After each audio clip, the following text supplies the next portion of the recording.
ですね、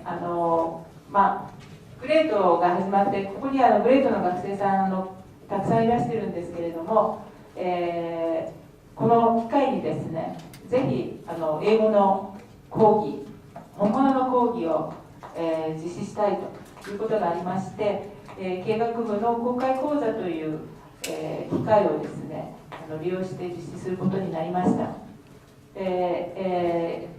シリーズとして実施をするということですので、今回が、最後というのではなくて、これからどんどん続いていくというふうに、で今回はですね、皆さん初めてなので、なかなか難しいかなと、思うような内容かも分かりませんけれども、できるだけ多くのことを得るつもりで頑張ってください。それではですね、今回ですね、一緒にこの企画を手伝ってくださった、浦山比喩先生、皆さんご存知と思うんですけれども、今日は彼が司会を担当してくださいますので、私はこのマイクをですね、浦山先生にお渡しします。よろしくお願いします。Thanks. See this one. Is this working? It works? Okay. Right, I'll stick with the small mic. Thank you very much for coming round on this beautiful rainy day, rainy season afternoon. Today is the very first lecture in a series, which is the School of Business Administration's English lecture series. And we'll be doing these at least once every semester. And this is the first presentation in English that the School of Business Administration has had. And the speakers are people we invite in from the world of business, or from people who are from outside the university, whose work, whose ideas are very important and have implications for business. And we're delighted today to be able to introduce our first speaker. I'll get to him in a second. A couple points first. One is that if you're a Keie Gakubu student, if you belong to the School of Business Administration here at Meiji, there will be refreshments afterwards up on the 6th floor in room 45, was it? 4-5, in room 4-5. And the other point is this: if you have a Facebook account, if you go to events and you search for an event called MSBA English Lecture, there's a Facebook page for it, and I will be looking at that Facebook page through today's talk. So if you have any questions or any points you don't understand, you can post on that page, and I'll try to follow with that. And then the last thing I want to say is the talk today, we're going to stop it twice. We're going to have short stops in the middle of the talk just to make sure everybody has followed up to that point. So during those breaks, you can also ask questions, right? If you don't understand something, probably other people don't understand it, right?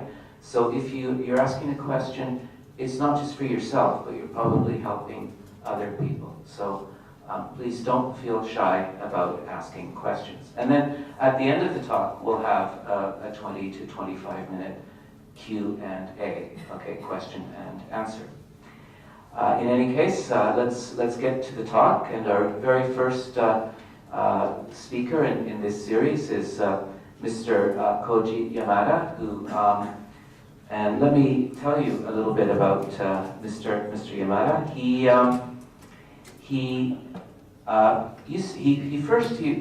was working as a consultant at Deloitte and Touche back in the late 1980s, early 1990s. He then went to Harvard, where he completed his MBA in the School of Business. And after graduating from Harvard, he worked on Wall Street with J.P. Morgan.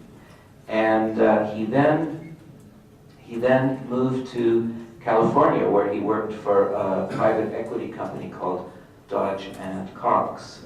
He was the co-founder and the co-manager of their international stock fund, which meant that I think that stock fund was managing something like $33 billion in investment equity. He was then a co-founder and portfolio manager for Mission Value Partners. This is from the years 2009 through 2013. And the founder and portfolio manager for JCA Partners. More recently, he's founded a new investment company, Analog Investment Edge, which is concentrated on undervalued Japanese stocks. On top of that, he has taught as a guest lecturer at Hitotsubashi University on their MBA program. So without further ado then, could I please introduce our very first speaker, Mr. Kouji Yamada.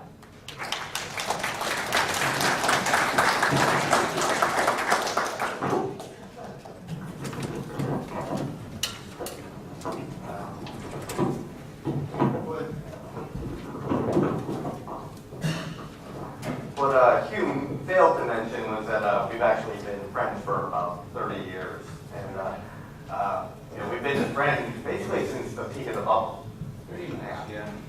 And so we've seen the bubble burst, and we've seen how the world has changed. And I think today is a very, very critical time for Japan, because I think that there's going to be a new economic order that's going to be developed in the next 5 or 10 years. If you look out, right now, the ratio of job applicants or job offers to job applicants is the highest it's ever been since the peak of the bubble. So something is definitely changed in Japan. The question is whether that change that's going to occur in Japan, whether that's going to be meaningful, or whether that's even going to be positive. Whether it's meaningful or whether it's positive will basically depend on you. So no pressure, but the fate of Japan rests on what you do with your lives. Because in life, there are gateway events that change you. And a gateway event is something where you go through the event, and the former self will never recognize the future self, because there's just so many things that change. And for a lot of you, probably going to college was a gateway event. It changed you in a lot of ways that you would never have been able to forecast. And most likely, the things that changed you when you come to school, it's not about the classes you took and the things that you learned. A lot of it is the people that you met and the experiences that you had. So if you think about what's changed you, it's really people and experiences. And until now, in your life, basically, people and experiences, they've changed you.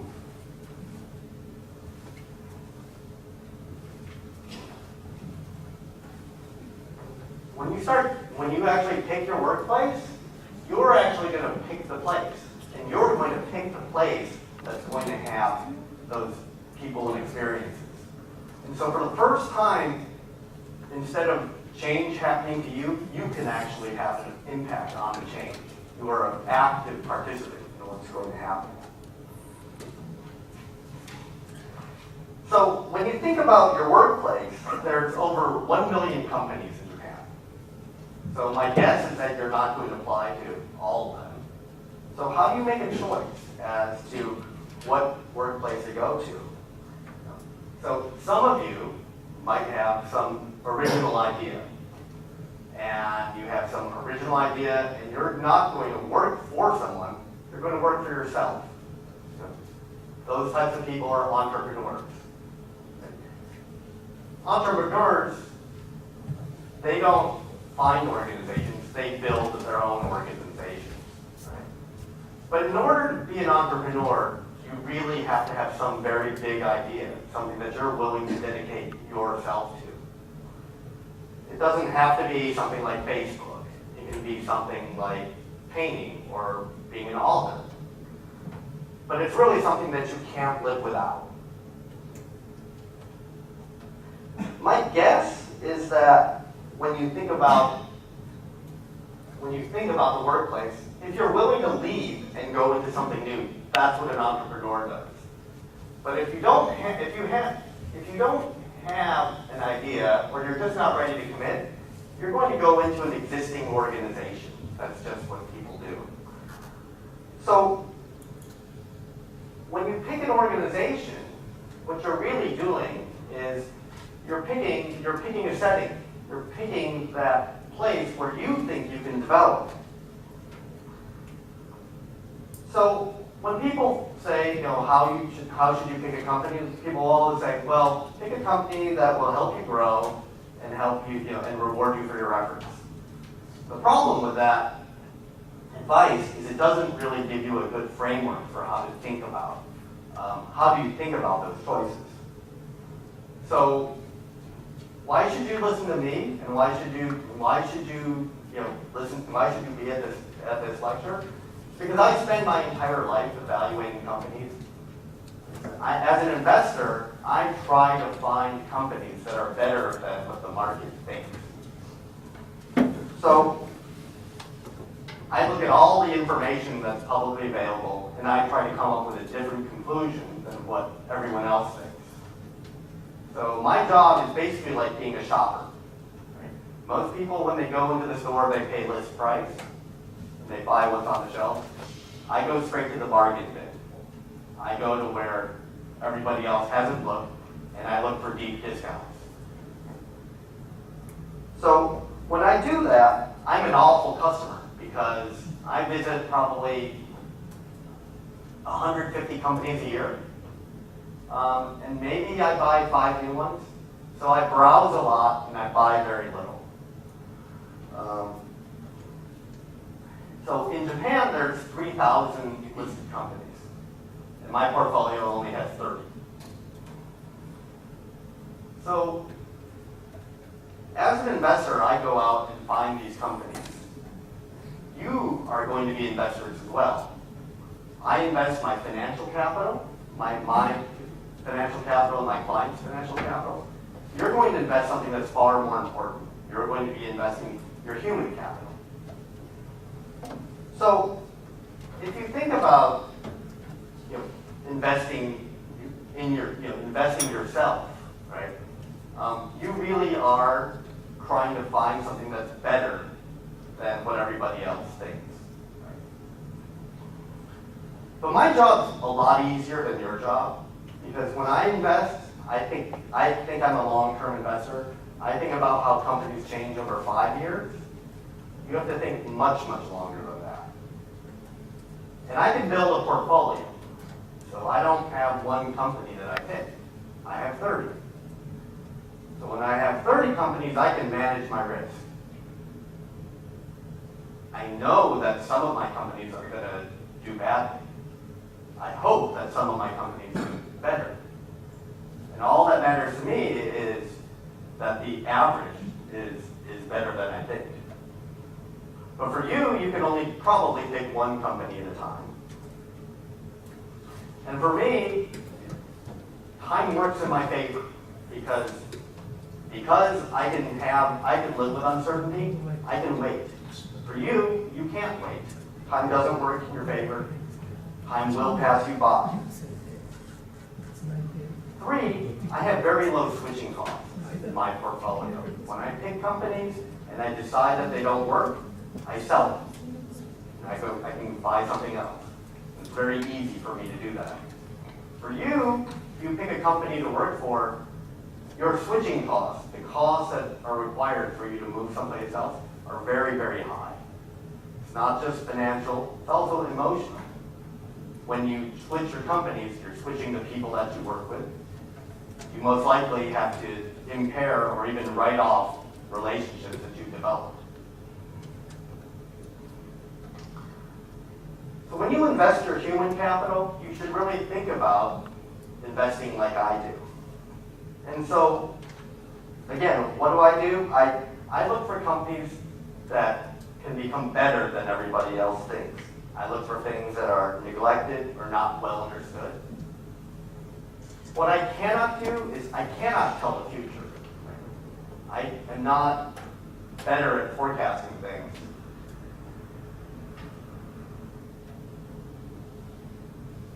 Would you mind sitting over here and just rubbing my computer so it doesn't sleep every once in a while? Thank you. Good for something, right? Occasionally. So when you think about when I think about building a portfolio, what I do is I think about the probabilities of different outcomes, and then I think about the magnitude of those outcomes. And I think about how one company might react and another company might react. And I can take on a lot more risk because my risks get diversified along a number of things. Again, you can't do that. What you need to do, though, is you do need to think about what are the probability of, what are the outcomes that might happen at each company. Think about those outcomes and think about the magnitude, how good can it be, how bad can it be?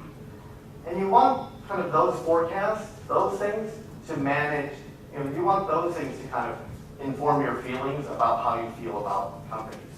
A lot of people interview with companies and they try to get some type of feeling about the company. I would argue you should really minimize your feelings, your emotions, and maximize the amount of analysis that you can do for this very important decision. So then you have an issue of how you actually evaluate companies. So I would argue that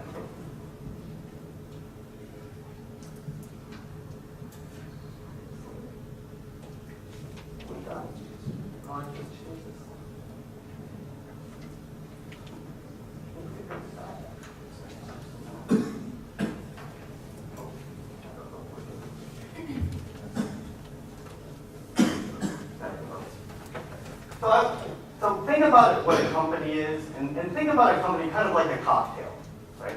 That there are certain ingredients that you need. I would argue the things that when you look at a company, look for 3 things that are just absolutely essential. Look for some amount of growth. Look for some amount of efficiency and some amount of sustainability. What the proportion of each of those ingredients are, that's really a matter of your own risk preferences. There's no perfect answer that's right for everybody. Choosing the right company is a subjective issue. It's matching your own risk preferences and abilities to the companies. And you can't just have growth, right? If you just have growth, companies will, they will fall apart. You can't just have efficiency, right? Because you might be efficient today, but what matters is to be efficient over the long term. So you have to make sure that your time horizon's right. Think about a sprinter. If a sprinter is running at their speed, they'll never finish a marathon. And you have to have sustainability, right? But sustainability without growth and efficiency is just not possible. The world is constantly changing, and the way you change to the surroundings is by growing and becoming more efficient. So you have to have all 3 of those things. And so, kind of those things, it all kind of depends on your preferences, right? So if you like, this is my recipe for a perfect martini. read that at your leisure, but the point is that it's not what I like. There's no objective right company. Everyone has their own preferences. And the most important thing you can do when you start looking for a company, or anything, is really understand yourself, because you have control over that. You have very, very little control over the outside. But companies that do deliver on some measure of growth, efficiency, and sustainability, it's not a guarantee, but they're more likely to make efficient use of human and financial capital. So then I want to talk a little bit about financial capital. Right? So when I look at, when I look for that perfect cocktail of a company, right? I look at the financial statements. The financial statements, the first one I look at is the balance sheet. Right? The balance sheet is constructed from, the left-hand side of the balance sheet are the assets. This is everything that the company owns, the things that it, the prices that it paid for the things that it bought, whether it's the cash in the bank account, whether it's the money they lent, or whether it's the money they lent to their customers, whether it's the things that they're going to sell, whether it's their factory. Those are the assets. And the thing about a balance sheet is it has to balance. So a lot of, when you hear the terms debt and equity, that's the right-hand side of the balance sheet. These things have to, the value of these things has to equal the price over here. That's how balance sheet works. I don't want to use the words debt and equity right now. I want to use the words contractual and residual, because this is really what the buckets are. This is what they actually are. And even though they both serve the same function, like these are the things that fund all these things over here. You need these two buckets to fund the company. Even though the function is very same, is exactly the same, the expectations and the obligations of those classes are very, very different. So first let's talk a bit about the contractual bucket. So for the contractual bucket, there are specific terms that must be satisfied. Right? It's a contract. And if the company doesn't deliver on those terms of the contract, very, very bad things happen to the company. The company, if you think about debt, right, and you don't pay back your debt, well, very bad things can happen. For the investor, right? Actually, can you go back? Sure. So for the investor, right, in debt, they just expect to get their money back, right? Their money back and some interest payment, but they don't expect anything more, right? That's why it's called fixed income. That's all you get. But if you run a company with just contractual capital, with just debt, it's a very risky strategy, because if you can't perform exactly according to the contract, the debt holders can take over the company. They can throw out the management, they can liquidate the company, they have all sorts of power. It all depends on how the contract is written. And so, because there's so much risk running a company with just contractual claims, there's the residual claims, the equity. And this is the owners of the company. And they only get paid after the contractual claims are satisfied. Right? So these claims, the claims on the company, are by definition subordinate to the contractual claims. But the more residual you have, the more cushion the management has to operate their companies. Because there's only upside here. If you have a lot of equity, equity can't take over your company. So, as an equity investor, I provide this residual cushion. I'm looking for after the contractual claims are satisfied for the company to grow in value.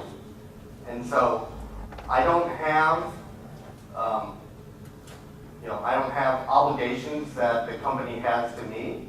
But what I expect is when things go well, I get my share of the carrots. If I have no sticks, I get my carrots.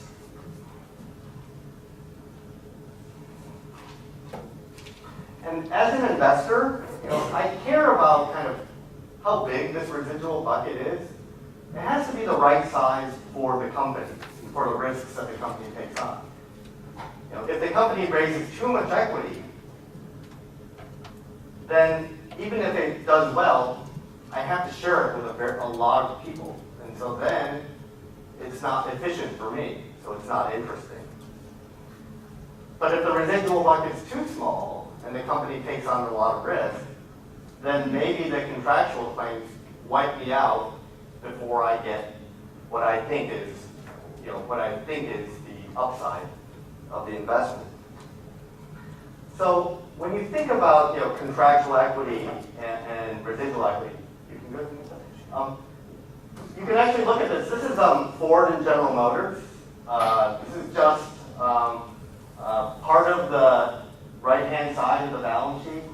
So you can't really see the number, but this is 200. So basically Ford had about $200 billion in long-term debt. This is just the contractual claims.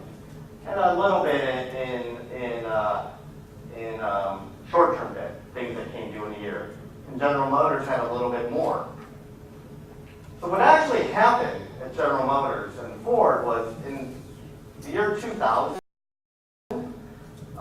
General Motors and Ford were both giving back about $5 or $6 billion a year to shareholders because everyone thought that these companies had too much money, and they had no place to invest. So the money should return to shareholders. In I think 2007, Ford went to its debt holders and it said, I want to restructure my debt. I want to actually extend the terms of my debt so that it's more secure, so that in case something happens, bad things will, I'll pay a little bit more for easier terms on the contract. So as we all know, in 2008, the great financial crisis occurred. And that's when you really needed to know, how much of your contractual capital you had and how much residual equity you had, or residual capital you had. Can you go to the next one? So this is the residual equity in both of these companies. And here is actually 0. So both of these companies had negative equity. But it's the amount of negative equity you have. Right? Negative equity occurs when you lose a lot of money. So Ford lost a lot of money, but it didn't lose nearly as much as General Motors did. And what ended up happening is, as things went bad in 2007, General Motors was forced to sell off a lot of assets to reduce its debt. Ford did not have to do this. And so in 2009, General Motors went bankrupt, disappeared, right? The equity holders were wiped out. So Ford still exists as a company. There's still a General Motors, but it's a new company after 2009. So getting the size of the buckets, between debt and equity, residual capital and contractual capital, it really matters. So it's kind of like the fairy tale Goldilocks and the Three Bears, right? Finding the right balance of equity and debt, right? It's like trying to find the porch that's just right for the company, right? And if you become a financial professional, you'll spend most of your time kind of thinking about the size and the structure of these buckets. Right. At this point, we'll just take a very, very short break. With your partner, just try and summarize what you've heard so far. And if you have any questions, things you don't understand about what you've just heard, now is the time to do that. So just 2 minutes, 2 to 3 minutes. With somebody next to you say hello. If anybody has a question right now about what we've talked about so far, you can put your hands up. And once again, remember, if you don't understand something, almost certainly other people don't understand it. So you're doing a public service if you ask a question, right? Any questions? Anything? And any questions? Yes? Okay, a couple, one over there. The first one, the gateway events, I couldn't hear the main point, so could you tell me again the gateway events? So a gateway event really is something, it's an event that the old self before the event can never really forecast what the new self will be like, right? It's kind of like if you're a caterpillar and you become a butterfly, you can look at the sky all you want, but you don't really know what it's like to fly until you fly, right? And before you went to college, you had all these thoughts and expectations of what it was going to be, but it's probably very different, right? Everything's different because you just have to have that experience, right? You're coming to a foreign country, you just don't know, you just have to do it. And once you do it, if you met your old self beforehand and you said, it's like this, it's like this, it's like this, you wouldn't understand, right? Because there's so many things that have changed. And so life has a number of gateway events. And usually you don't know when they come, but I'll tell you, the ones for me, were going to work in Japan, starting to work in America, getting married, starting my own company, having a child, all those things dramatically changed me. Meeting Q did not change me. Okay, one more question.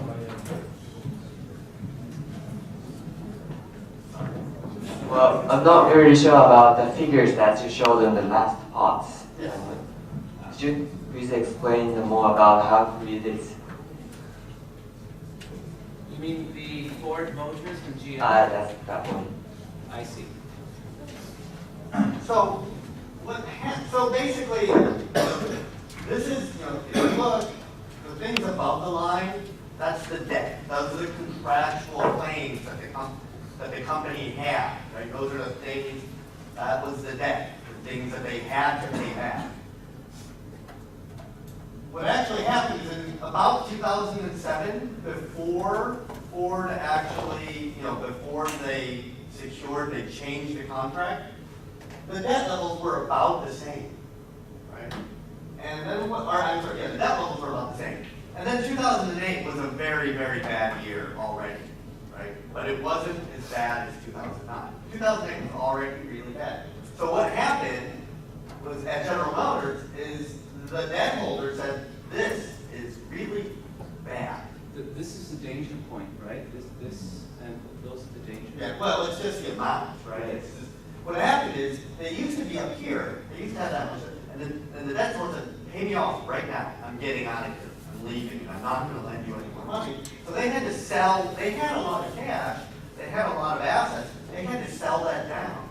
Ford didn't have to do that at that time. But the most important thing was how much cushion they had. Basically, neither of them had any cushion. But GM had a lot less of it. They didn't have a cushion. They had a nail, right, that they were standing on. Or actually, maybe this way to think about it, is Ford had a nail. GM was standing on a knife, right? So there's Ford had a very, very hard time coming out of 2008. There was just no hope for General Motors. So General Motors and Chrysler went bankrupt. There are the equity holders here got nothing. Thank you very much. Any other questions?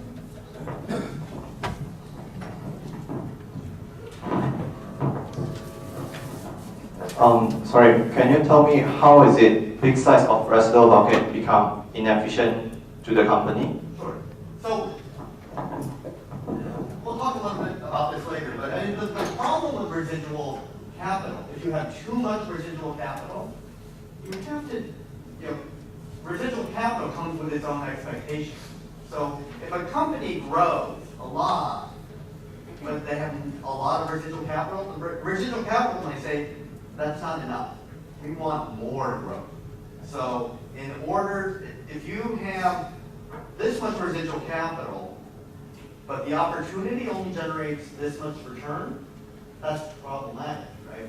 The way you can do that is you reduce the amount of residual capital you have by using some debt instead, right?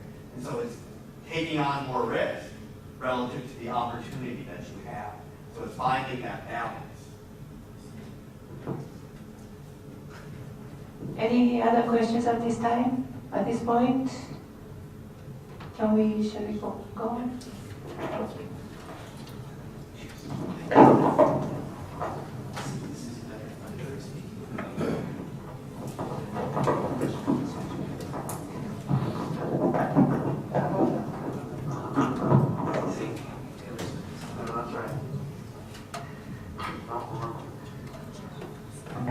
So, I realize that this concept of kind of residual capital and contractual capital are they're kind of new, might be new concepts to you, but we'll go into that a bit further. But just like, because we just talked about financial capital, right? And just like we talked about Goldilocks and the Three Bears, the bears had more than just forage, right? There are other things in their lives that are important. And I would argue that there's another set of buckets that are far more important than the financial capital buckets that we talked about. Because companies are really just a combination of two things: money and people. Financial and human capital, right? So if you use money more efficiently, it's a good thing to be more efficient about using money. You can create some value, and as a financial analyst, right, I spend most of my time looking through the lens of financial statements, looking at how the money changes, how the money grows and shrinks, in order to understand what's happening in the company. But the things that make the companies, make those numbers grow and shrink, it's the people. It's the human capital. So if you understand the efficiency of financial capital, that's what financial analysts do, most of them. If you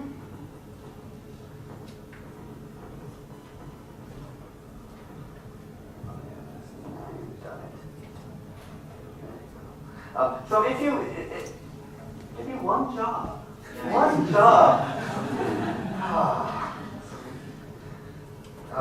So if you think about financial capital and making it operate more efficiently, that can get you from 2 to 3, right? But if you want to go from 0 to 1, right? If you really want to create something, that invention only comes from human capital, right? Going from 0 to 1. And so we do have things like a balance sheet. We have this side. We can see the numbers for financial capital, right? That's why we look at financial statements. There really is no balance sheet, numbers that we can look at for human capital. There's no accounting method that actually works. But we have a lot of bookkeeping on this side, so that's why everyone looks at it. But just because everyone looks at it doesn't mean that it's important. The really important side's over here, but we just can't quantify it. But you can still use a framework to think about it.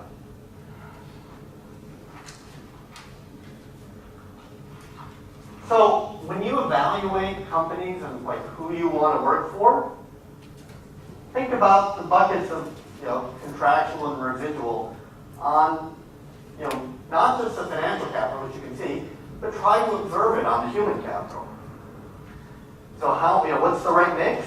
Again, that's a cocktail. cocktail of contractual and residual claims.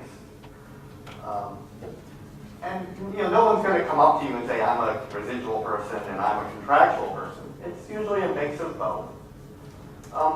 But observe people and you can kind of see that they thrive in one bucket or another.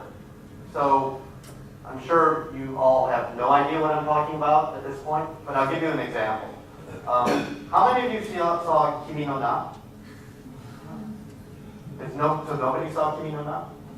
Who saw Kimi no Na? So that's all? I thought it was in Japan, right? Everyone's supposed to see this, right? Anyway, so but if you see the movie, there's a scene in the restaurant where there's basically two characters in the scene. There's Okudera-san, she's the woman, right? She's the night manager, and then you have Taki, who's actually Mitsuha at the time. If you don't see the movie now, you're really confused. But they have very different outlooks on how they do their job, right? Taki just works there. He's doing a job to earn a wage so he can go and spend money, right? He puts in his time and he makes money. And he's doing things, and he's having a very hard time doing it, but he's working to get from 2 to 3. He's just implementing things. But when the troublemakers come into the restaurant, and so people come in and they put a toothpick in the food, and then they complain that, look, there's a toothpick in the food. I could have been injured if I ate this. So what are you going to do? Taki just doesn't know what to do. He is completely confused. He's completely, he's at a loss. And it's a mildly dangerous situation for him. So at that time, Okudera-san comes in. And she acts like residual capital, right? She protects, she acts as a buffer for Taki, right? She comes in and she diffuses the situation, and she gets her skirt cut for her efforts, right? She takes real damage, right? That is exactly what residual capital does, right? Residual capital deals with the unexpected situations. Right? That's why you have residual capital. So in that example, you can see how Taki is the employee that just moves things along to get from 2 to 3. But Okudera-san's the person who, in this case, takes a bad situation and diffuses it. She really does go from 0 to 1. So even in, just like we looked at the auto companies, there's a right mix for residual and human capital. Right? And again, it's a cocktail. It depends on your preferences, and it depends on the situation. If you had too much residual capital, kind of in this restaurant example, and everybody in the restaurant was Okudera-san, well then the restaurant probably would not run very well, right? Because if you're a leader, you need to have followers, right? And the wage that the restaurant would pay would probably not be high enough to attract those people. And so, but if, on the other hand, if you're a restaurant and it's like, and you're at the restaurant and it's nothing but Takis, well then you would have chaos. Any small thing that is out of the ordinary, they just don't know how to deal with it. So thinking about both the financial and human capital structure can tell you a lot, not only about kind of how risky the company is, but also kind of the tolerance of how the company thinks about their preferences. Where do they want to take the risk? And so a company that's a good match for you is going to have similar risk tolerances and preferences to you. So when you look at companies, right? Can you go back one slide? You cannot go back one slide, can you?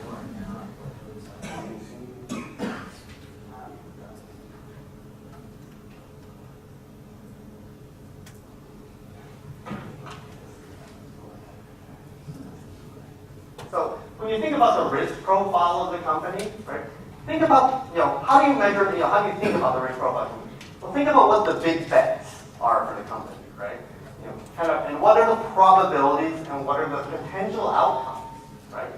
Think about, obviously, the base case, what you think is most likely, but think about the downside and the upside. How good could it be and how bad could it be? And think about kind of, a term that a lot of people throw out now, called the fat tails. Think about the things that could really be really good or really bad. And how does the management think about these cases?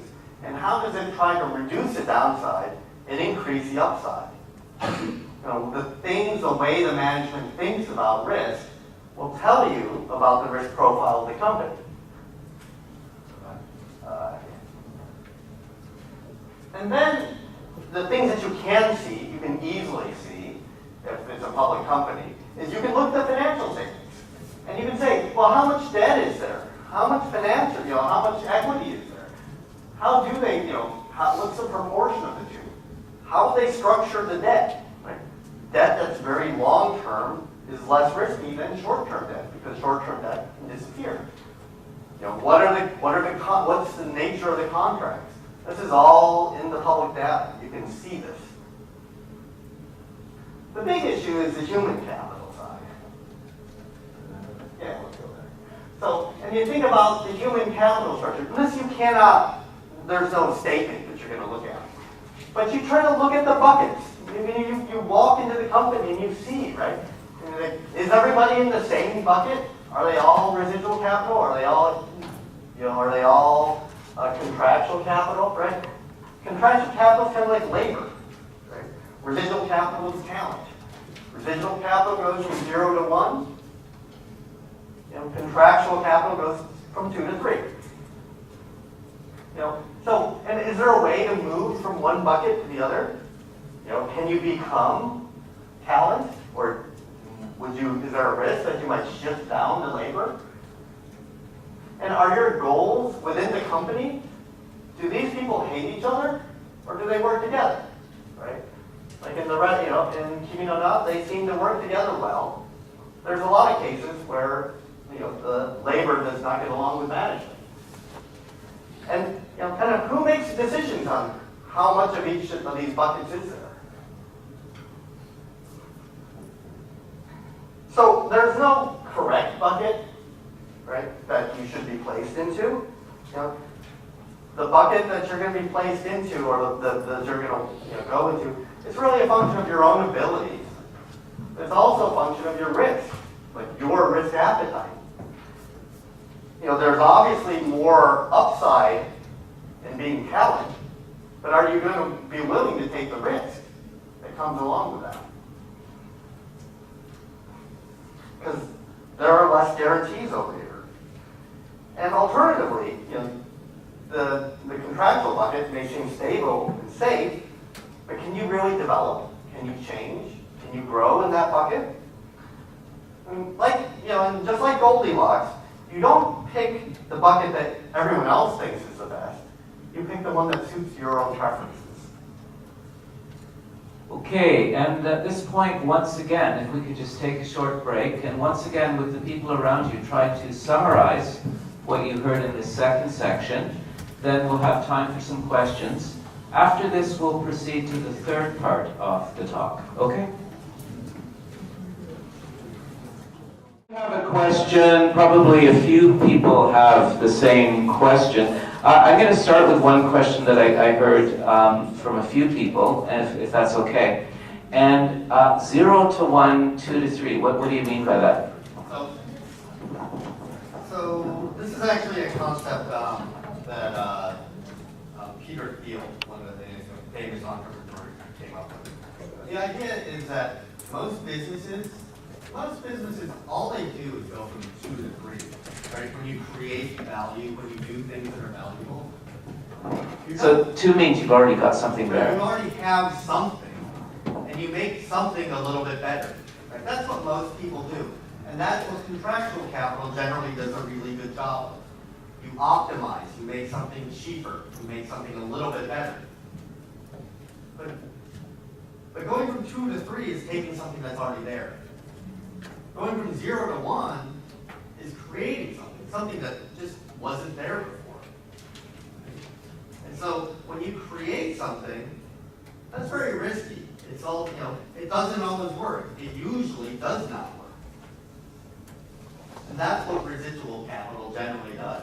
It tries to create situations. It deals with things that you can't really forecast. Okay. Did we have any other questions? Just raise your hand if you've got one. Ah, over there. Sorry. Good to see you again. I have a question about the things you told just now. So the ratio of contractual talented people and residual talented people is maybe the contractual talented people has more quantity in the firm because it needs some numbers of workers to make it cheaper or change their business more efficient. But the residual is more little amount in the company. I think it just depends on the company, right? So for example, right? So I have a number of friends who work at Google. And if you work at Google, they expect everyone to be residual. Ideal. Right? They don't want people. If you are going to 2 to 3, they'll just outsource that function outside. They say, we don't need that, right? Somebody else can do that for us. So it really depends on the company. It depends on the risk profile of the company, right? So some companies have nothing but residual talent, right? And almost no contractual. So you go to Google, they have a food service. They have they have people who cut the lawn. They're not Google employees, right? So you told about the residential is more risky. While all the workers, so Why are more people residual? Yes. Because it's risky. Because exactly your point. It's really risky, right? How about Google? It's really risky. Well, I think the chance to get into Google is really low, right?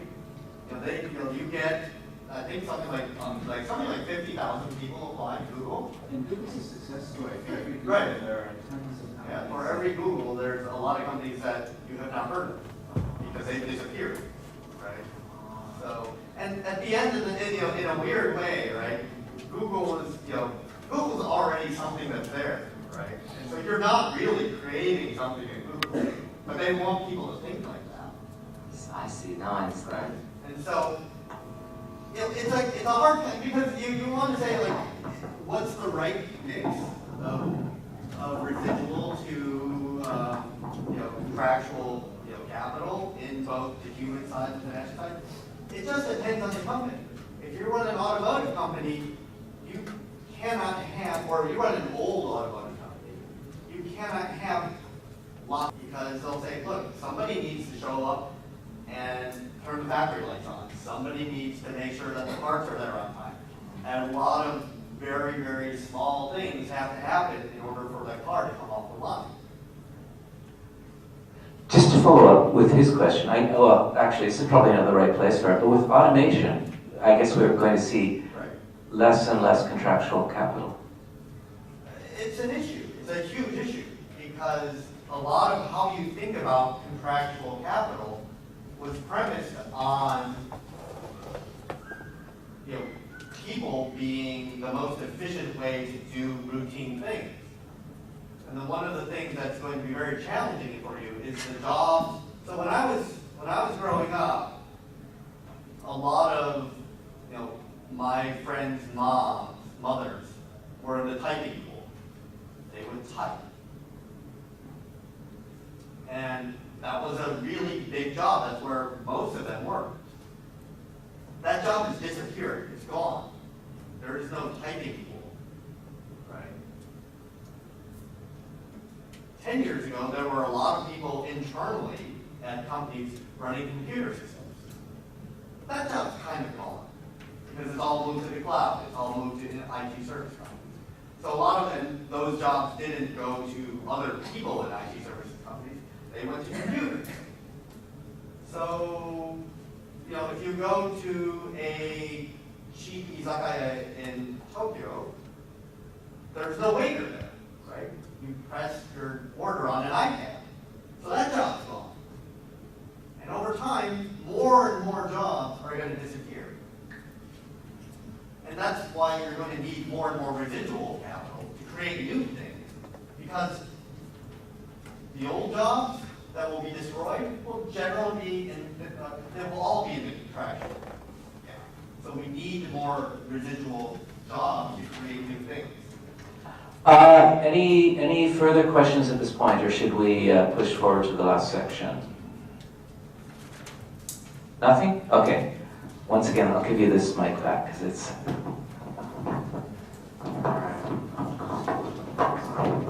Yeah. So, you know, when you think about, you know, investing and your whole life in general, it's all about managing your risk, right? And I think the framework of contractual capital and residual capital, it's a nice framework to think about, like how organizations manage their risk.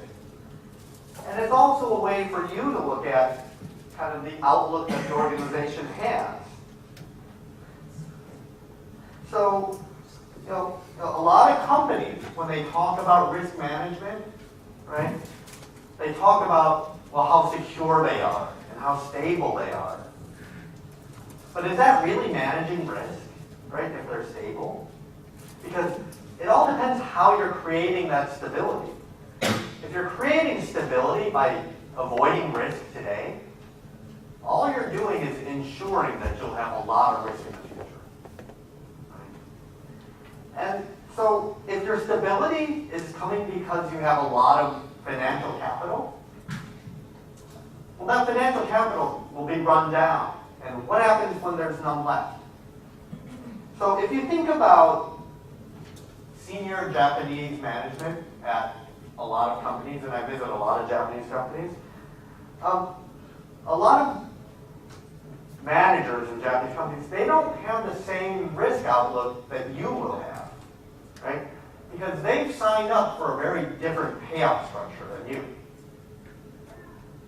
If they take on a lot of risk today for something that's going to pay off, that might pay off in 10 years, well, they're not going to be at the company after 10 years.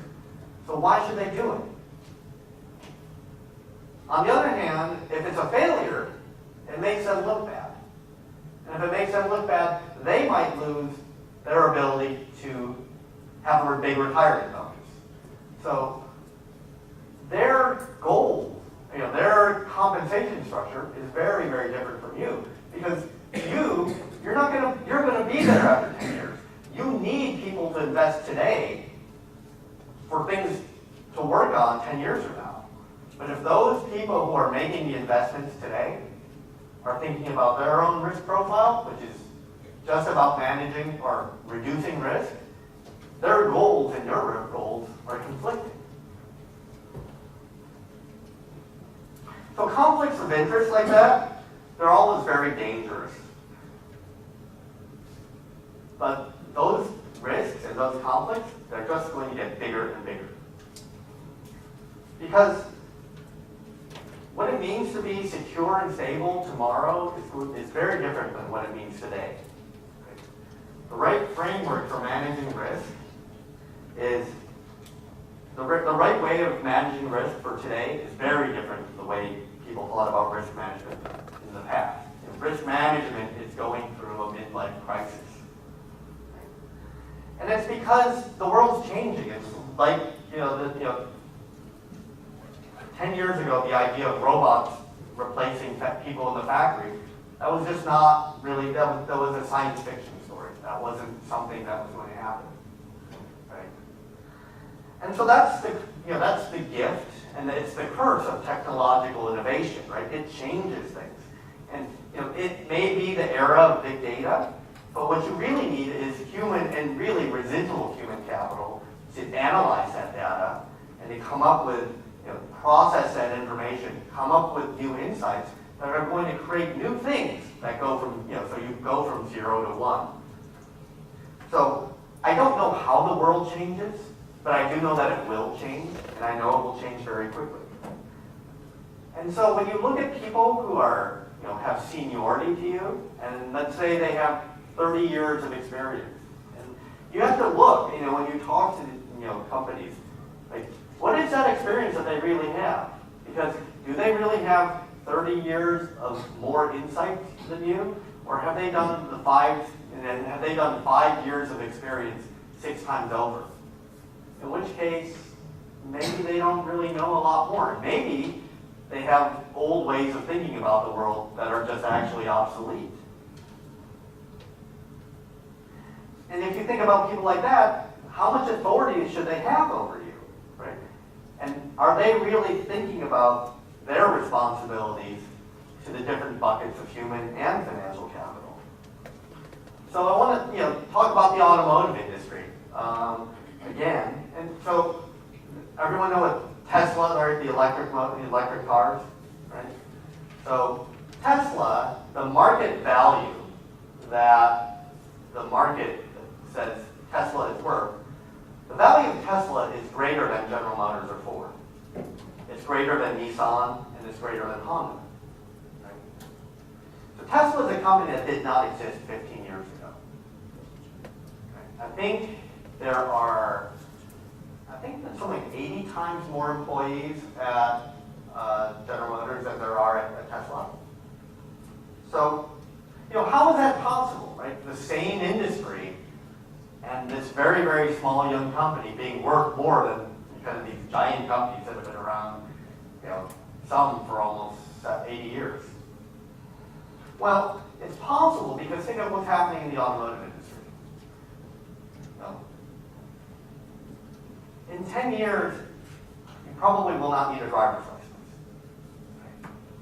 And if you think about an automobile today, it's generally the second largest purchase that anyone ever makes.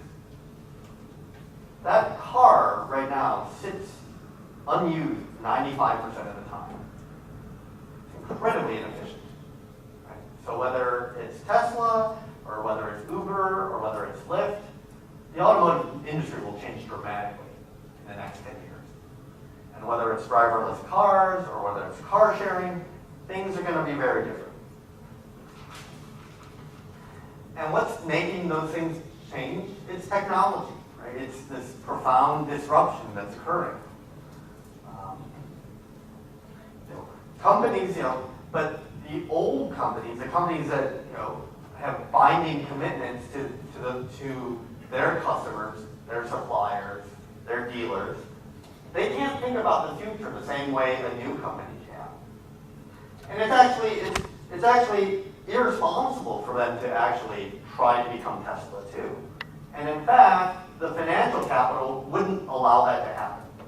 If Nissan decided to say we're going to go all into electric vehicles tomorrow, the debt and equity holders would throw out the management and say you are running my company irresponsibly. But every day that they do this, every day that they stay in the old economy, every day they do that, they jeopardize their future. So, I don't know if Tesla's market valuation is right, and I don't even know if it will survive. But when you think about the changes that are occurring in the automotive industry, who's going to make the right decision about the right mix of residual capital and contractual capital? Who's going to make the right decision about how much risk they should take? Is it going to be the young companies or the old companies? Is it going to be the big companies or the small companies? These are the kind of things that you're going to have to think about. Because if you think historically, and you think about Japan especially, the old traditional Japanese model that was responsible for the growth in Japan, and also it was responsible for the creation and the bursting of the bubble. There was a unique model of risk management because in Japan there was a very different mindset about risk and reward. Basically, companies socialized the risk. Right? There was very, very few workers who were paid like residual capital. Almost everyone was paid like contractual capital. Right? There was not a group that did very, very well because they came up with a lot of great new ideas. And that was actually a very unique thing about Japan. In the rest of the world, both on the human capital side and especially on the financial capital side, companies were not allowed to grow that quickly unless you had a certain amount of residual capital, because that's the cushion. It's the buffer that are required. But in Japan, the scarce foreign currency that came into Japan went through the banking system. The banking system creates new money to create new productive capacity. And it allocated that scarce financial capital into places where you went from 2 to 3, and you grew the economy. So think about the things that grew the economy in Japan. Consumer electronics. Japan didn't create the transistor. The transistor was created in New Jersey by Bell Labs. But what it did do is it took the transistor and it took it from a very, very esoteric device that was only used basically for bombs and rockets, and put it into everyone's pocket. It made it cheap enough for people to go out and buy. Think about the automotive industry. Toyota didn't create the automotive industry, but it created a production process that reduced the risk in the process, and it reduced the cost of producing and owning an automobile. So it grew the markets. These were really valuable things, but they were all going from 2 to 3. So old Japan didn't need a lot of residual capital.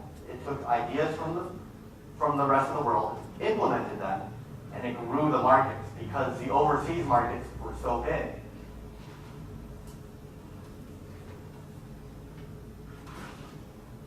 So if you think about Japan, what ended up happening was Japan at the time had a lower wage rate than the rest of the world, than the rest of the developed world, and so it was able to produce things much cheaper and faster.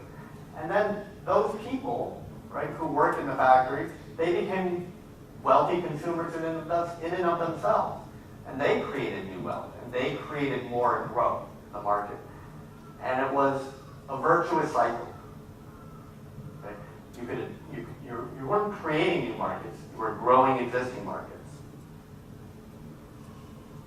And in that scenario, you don't need residual capital to create new things, but you need a lot of contractual capital to make sure that everything works. You then need to make sure that the trains run on time. Everything has to be optimized. And if you have a lot of crazy inventors, you're not going to be well organized. So you needed a lot of labor to optimize things. But that was your grandparents' economy.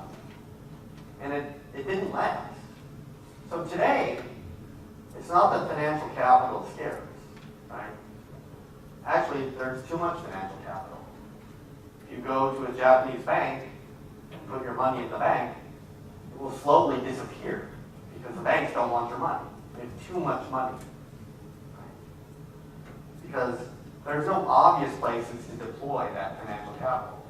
So your world is very different from your grandparents.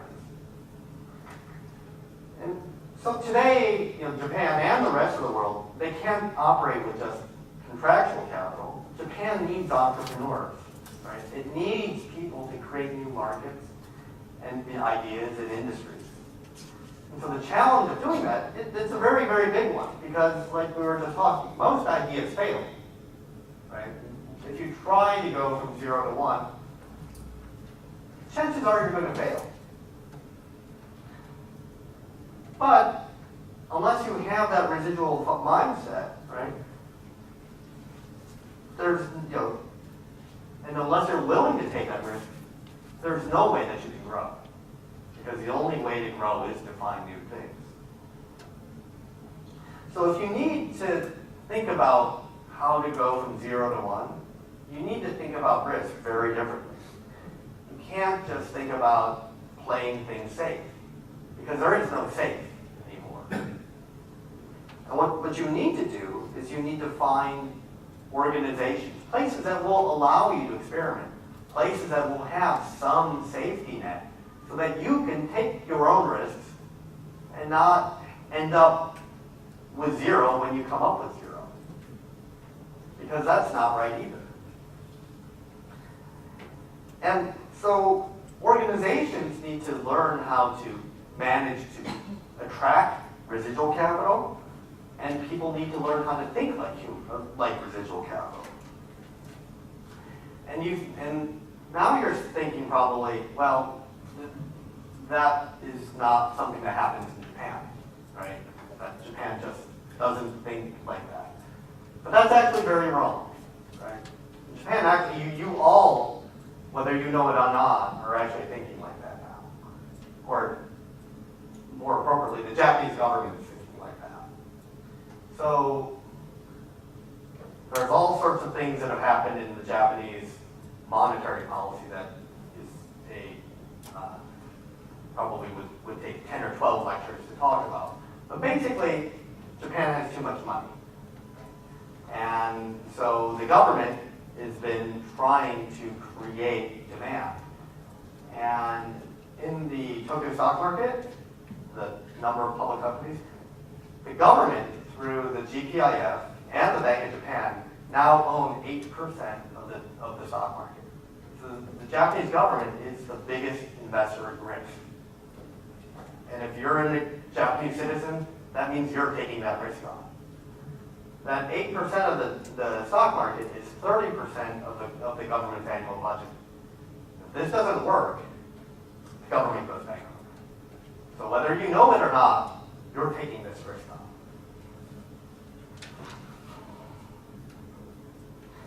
So, now I think capitalism in Japan is in a critical phase. Right? If it succeeds in its transformation to develop more residual capital, it could create a new cocktail for growth, efficiency, and sustainability that really isn't there in the rest of the world. Right now, in the rest of the world, in most places, people don't respect contractual human capital. It's not something that it's generally thought of as a cost to be minimized. If you keep doing that, contractual capital will revolt. And if you revolt, you don't have a society anymore. What's really interesting in Japan is Japan still has a lot of respect for human capital, for contractual capital. You go back to the Kimi no Na story. Managers actually generally try to look out for their subordinates. That really doesn't happen in a lot of other places. If you have that level of trust, it gets easier to take risks. And so in a strange way, Japan, the place that everyone says is not a risk-taking culture, has the most important part of risk-taking, of risk management already done. It manages the downside well. Now, when you go out and you talk to companies, as you go out into the world, and if you go and talk about residual and contractual capital, they're going to be like you. They're going to say, "What? I have no idea what you're talking about," because that's not how most companies think, right? But I would argue that they should start thinking like this, and more importantly, you need to start thinking like this, because this is the way that you can manage your risk.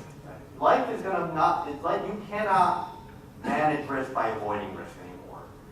And the process of risk management will be a never-ending journey. There's no finish line. So the most important thing about risk management is to really look at yourself. Try to understand what your own risk tolerances are. how much risk can you take on the downside, right? Everyone can take a lot of upside risk, endless amounts of it, but how much can you really withstand? That will tell you kind of what kind of jobs or what kind of things you should do, right? And so you should pick the cocktail of growth, efficiency, and sustainability that's right for you.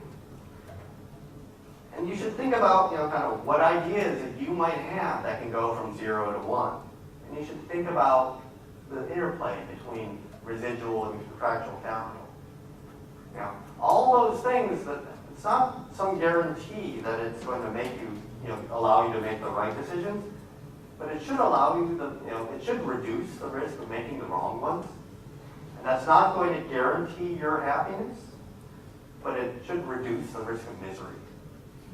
And that's all a risk manager does. Thank you. Okay.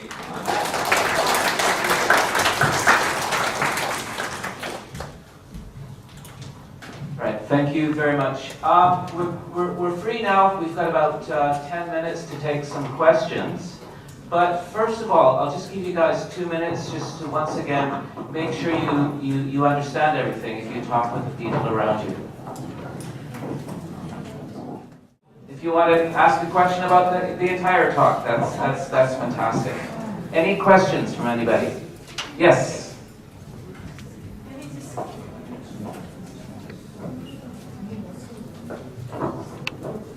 I'm Chambo, first year student of the Faculty of Business Administration, and I think recently large-scale company, the giant company, almost dominate the market in sneaker market as Nike and Amazon.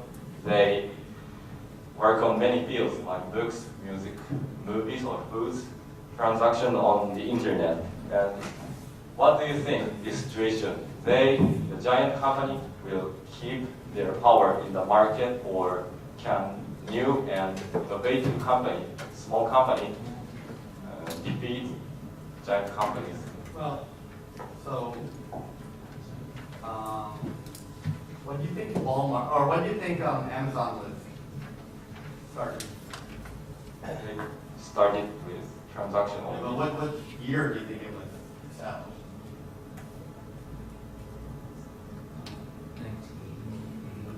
Sorry, I don't know. And I think it was like 1990. Okay. Right? So Amazon was a very, very small company. Right? I actually remember getting an Amazon account. Oh, this is kind of neat. I can buy books online. It was a very, very small company. So, well, right now Amazon just bought Whole Foods in the United States, which is a grocery company, which has been around, so that's probably around for probably a little bit longer than Amazon. But old and big, it's not a question like old and big is bad, right? It's how well they respond to the changes in the marketplace. If you're Amazon and you have all this customer data, they know so much about you, and they know so much about costs, and they know so much about kind of where the market can be, and they have so much power, kind of purchasing power over other retailers. That's going to be hard to compete against. But in other businesses like, General Motors versus Tesla, I don't know. It really depends on the industry. It depends. Look at Nike. Nike just sold its golf business. It doesn't work for them. Right? So there's no right answer. Scale is not the important thing. The real question is how agile, how responsible. Thank you.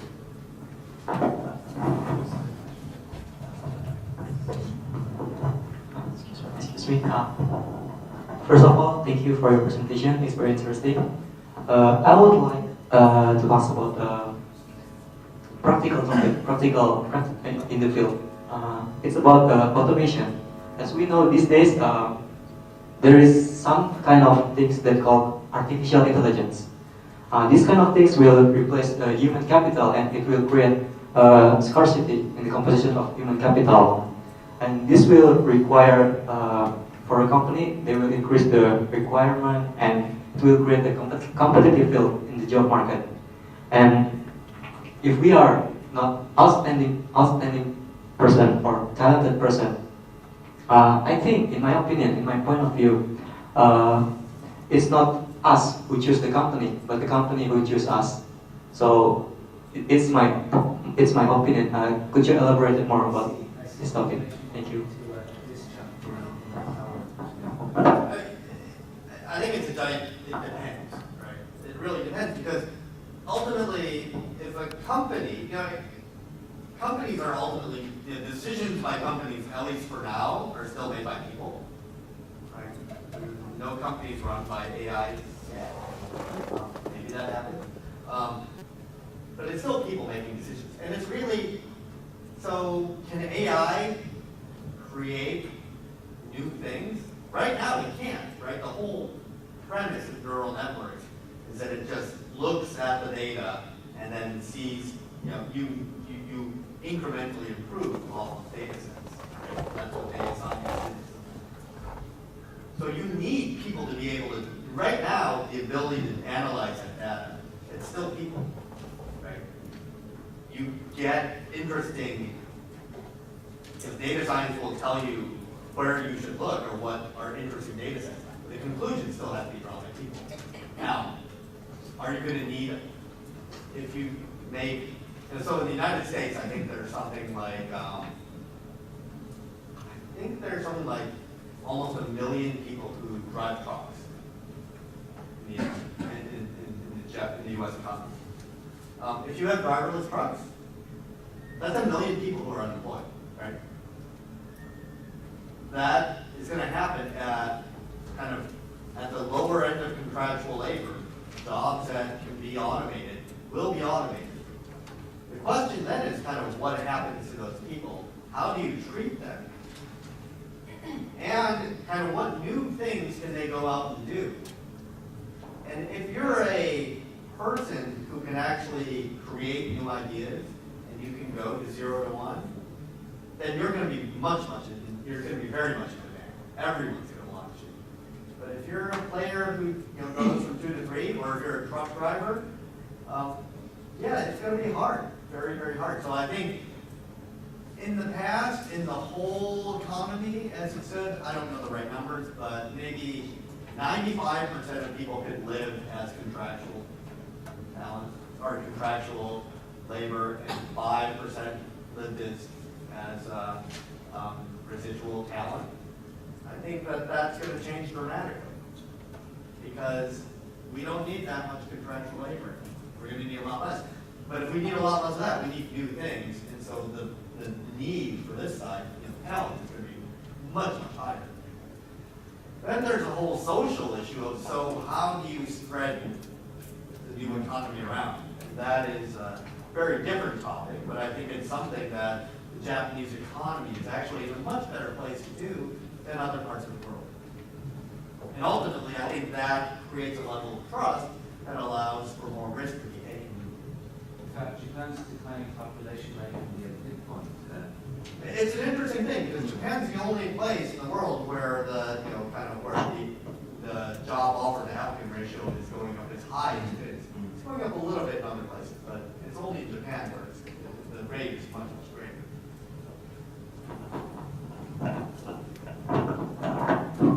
Thank you very much.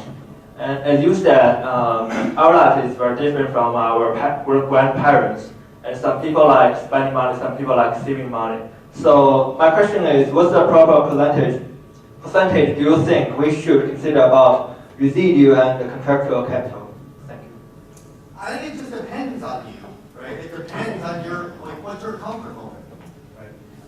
If you're comfortable taking a lot of risk, then you should take more because it will be very valuable. But if you're not comfortable taking that risk and you go out and take more risk, you will, from a human capital perspective, go bankrupt. And very bad things will happen to you. I'll tell you a personal story. I have friends from my high school who took a lot more risk in their business than they probably should have.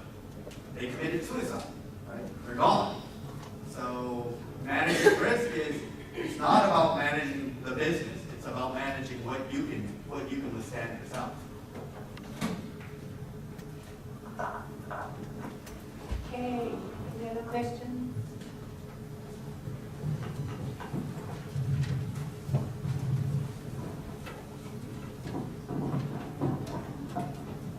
I want to know about the human resources. I mean, you say about human. Sorry. I want to know how you find the situation of company is good or not. Yeah, I think the most important thing is you go and you look around, right? One of the most valuable things is, that I do when I visit companies, so I'll go and visit the president of some company, and the most important things that I get isn't necessarily what the president says.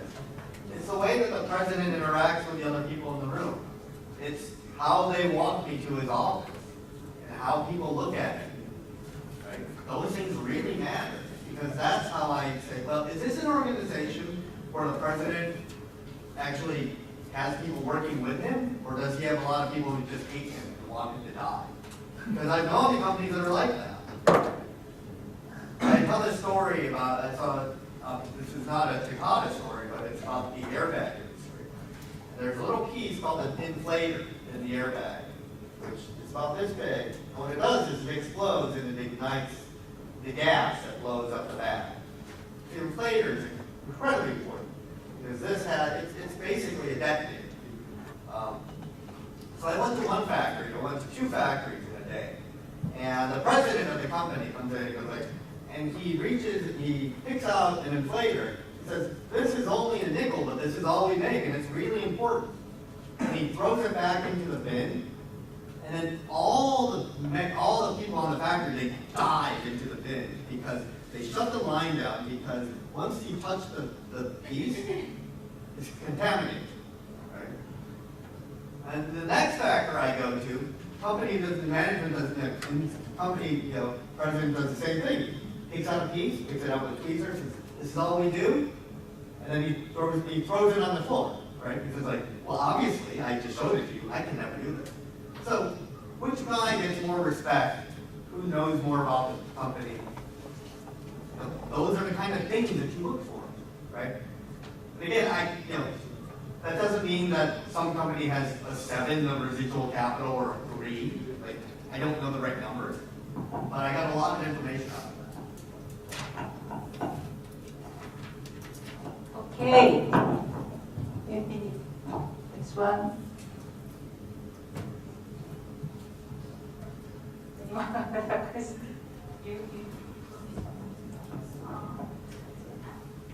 May I ask you something that is not related to this, but how you prepared the MBA? Can you tell me shortly how you prepared the MBA? Yes. I think the way that I made myself a very interesting person. The most important thing is I worked on myself. I could tell a story about who I was, what I wanted to be, what I didn't want to be. I told a lot of jokes. That seemed to work for me. But I'm a funny guy, so I can get away with that. Not everyone can. Right? So it's really, I was myself, but I worked on that story to the point that I believed it, right? And I made it a story that I think was a story that people wanted to hear. Okay. Sorry, just now what you mentioned is now Japan needs more residual people like entrepreneur, and I'd like to know about your opinion of the startup in Japan. Can you tell me more about that? Sure, I think the startup ecosystem is really bad. I think it needs to get much, much better. there are people in financial capital who take advantage of startup entrepreneurs. They make them sign personal guarantees that actually increase the amount of risk that the people have to take. That, to me, while it's not a crime, I think that is morally wrong. Because you should not sign up to get residual claims if you don't provide a buffer. You can't have it both ways. I think a lot of entrepreneurs in Japan dream too small. They take their companies public too quickly, and then they are held to the scrutiny of the public markets. They don't have companies, they have small products. The public markets need businesses. They don't need just interesting products. Most people, you should not, if you're a minority investor, you should not invest in these products, no matter how interesting it is, because you never understand the risks behind it. So I think there's a lot of things that need to change. But, that being said, it is changing. The system, if you come back and we talk, I just had lunch with a friend of mine who's a startup lawyer. He started his own law firm, working with small businesses, or a lot of businesses. He wanted to do a lot of cross-border work. He finds that he's doing a lot more startup work than he ever thought. So it's changing. Everything's changing. And so the most important thing is it will change when people have good ideas. Right? So if Japan can come up with good ideas, then you'll have a phenomenal startup industry. If Japan has really crappy ideas, then you'll have a shitty startup industry. Right? There's just no two ways about it. It's all about the ideas. Right?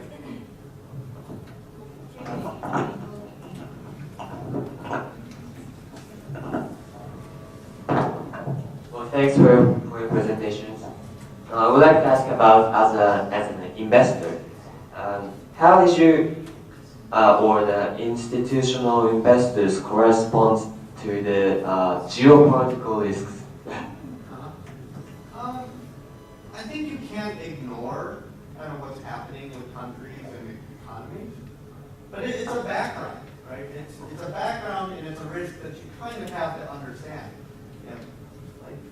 If you want, I could talk about what I think negative interest rates mean, for Japan and the rest of the world, for hours, and you would all be incredibly bored. But it's something I think about. It's something that informs my decisions. It changes my outlook on risk. It makes me invest in some things and avoid other things. So it changes how I think about the risk. But I also don't think too much about it. I don't think, I think quantitative easing will end in 2018, so I'm going to buy a JGB butterfly on the 7-year swap rate. That is not what I do. But other people do. Thank you very much. Okay, a few more questions if you any other dying to ask? Any questions?